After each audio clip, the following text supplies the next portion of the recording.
This is problem number 7 on factoring x squared minus xy minus 20y squared.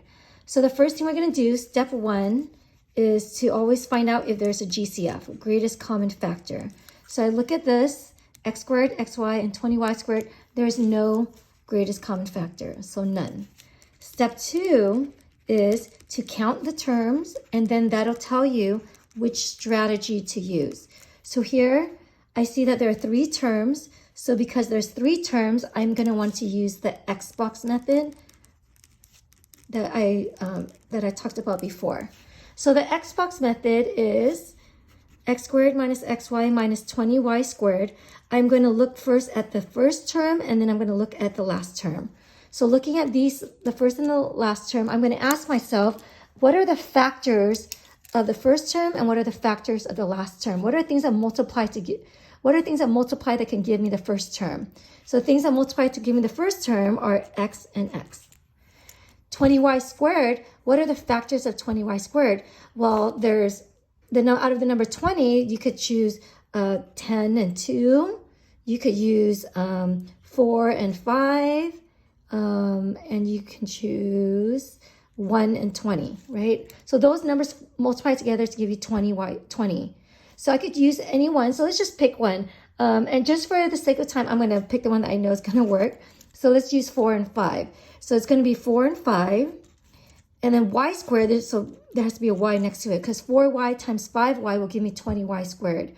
Notice that there's a negative sign here. So one of these has to be a negative. I don't know which one, so I'm just going to hold off on that. But right now, I know that one of them is going to have a negative. So what I'm going to do, so I'm going to find out, did I pick the right numbers? If these numbers don't work, I'm going to choose these.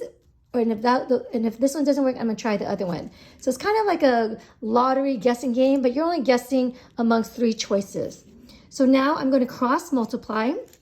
So this is where the word x comes in. I'm drawing an x to cross multiply.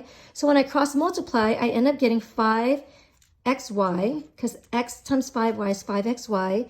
X times 4y is 4xy.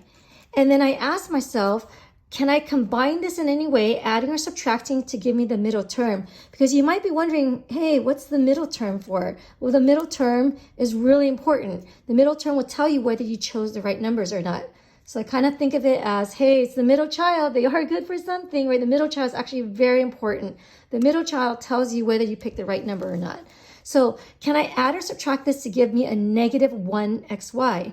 And the answer is yes, because if I do a negative 5xy plus a 4xy, I will indeed get a negative xy. So therefore, I know that these are the winner, chicken dinner answers.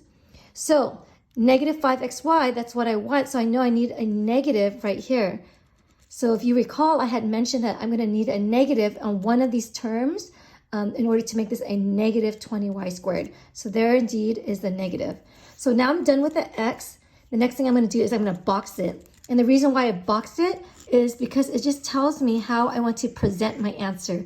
It's like I'm giving the gift to someone, right? So I box it up, and that tells me how I write the answers. I write it horizontally. So when I write out my answer horizontally, I'm saying that x squared minus xy minus 20y squared, if I factor it, I end up getting x plus 4y, because I'm going across here, and then x minus 5y.